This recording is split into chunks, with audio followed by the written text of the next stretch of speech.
शिमला के जशन होटल में संयुक्त महासंघ द्वारा आयोजित प्रेस वार्ता में महासंघ के नेता वीरेंद्र चौहान ने सरकार से मांग की कि विधानसभा बजट सत्र में बढ़ाए गए विधायकों के मानदेय की तर्ज पर कर्मचारियों की बकाया एरियर और महंगाई भत्ते को शीघ्र ही जारी किया जाए।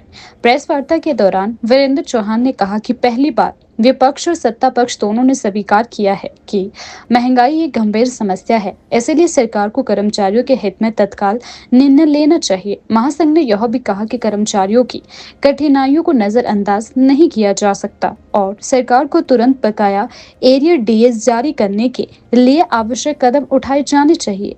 इस अवसर पर महासंघ के अन्य सदस्यों ने भी सरकार के प्रति अपनी मांगों को स्पष्ट रूप से रखा और कर्मचारियों के हक के लिए लड़ने की अपनी प्रतिबद्धता दोहराई। जितना फूड का प्राइस बढ़ेगा, जो रोजमर्रा की जिंदगी है, उतना आपका इन्फ्लेशन बढ़ता है। तो आप अगर देखेंगे फूड प्राइस इंडेक्स कंटिन्यूसली बढ़ता जा रहा है। हालांकि बीच में आप देखेंगे कि जो हमारा जो कंज्यूमर प्राइस इंडेक्स है वो 10% भी था 2013 में, फिर घटते घटते बहुत नीचे भी आया, बढ़ा भी घटा भी, चेंज होता रहता है। 2020 में 6.17 था, अगर 2022 में देखें तो 6.70 था, 24 में जो है 23 में घट गया था, 5.65 हो गया था, 24 में जो है 6.21 हो गया था, दिसंबर 24 में और घट गया था और जो 5.22 हो गया था, और जनवरी और फरवरी में लगातार घटा है। इसमें काफ़ी कमी हुई है, अच्छी बात है। और फिर भी इससे मद्देनजर भारत सरकार ने 2% जो है कल 4 की जगह 2% कर दिया, डी उसकी घोषणा कर दी। शायद उनको ये लगा कि जो है आपका जो है कंज्यूमर फूड प्राइस इंडेक्स जो है वो घटा है, आपका जो है इन्फ्लेशन रेट घटी है, तो उस हिसाब से शायद यही रहेगी। पर ऐसा नहीं है। अगर फरवरी में आपका 3.61 है इन्फ्लेशन, तो मार्च अप्रैल में वो, क्योंकि ये 6 महीने का होता है, 6 महीने के लिए दिया जाता है, वो मई जून में सोचता है ये 8% चली जाए। तो इसका कोई ऐसा नहीं है कि ये स्थिर रहता है, हर महीने चेंज होता है। पर पता नहीं क्या क्या उसमें अर्थशास्त्र लगाया हुआ कि 2% का जो भारत सरकार ने जो दिया, उनको उसको ज़्यादा देना चाहिए था, 4% देना चाहिए था, लेकिन फिर भी जो दिया है वो सही है।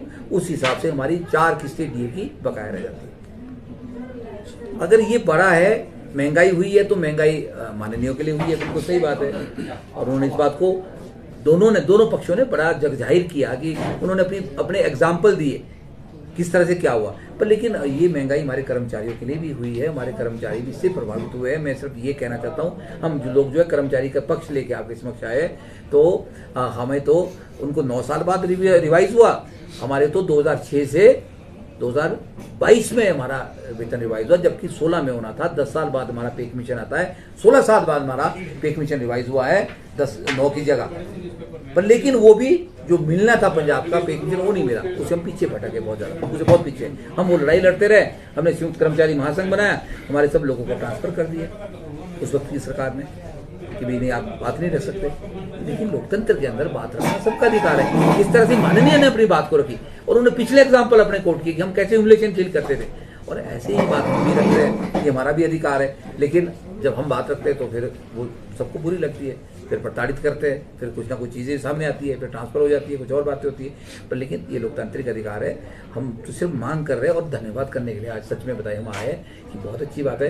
क्योंकि अगर सरकार को और विपक्ष को ये लगा कि महंगाई बढ़ी है, कर्मचारियों को हमें अपने को कुछ लेना है, तो ज़रूर ये भी ध्यान आया होगा कि कर्मचारी भी हमारी सरकार का एक असली पुर्जा है, असली मशीनरी है।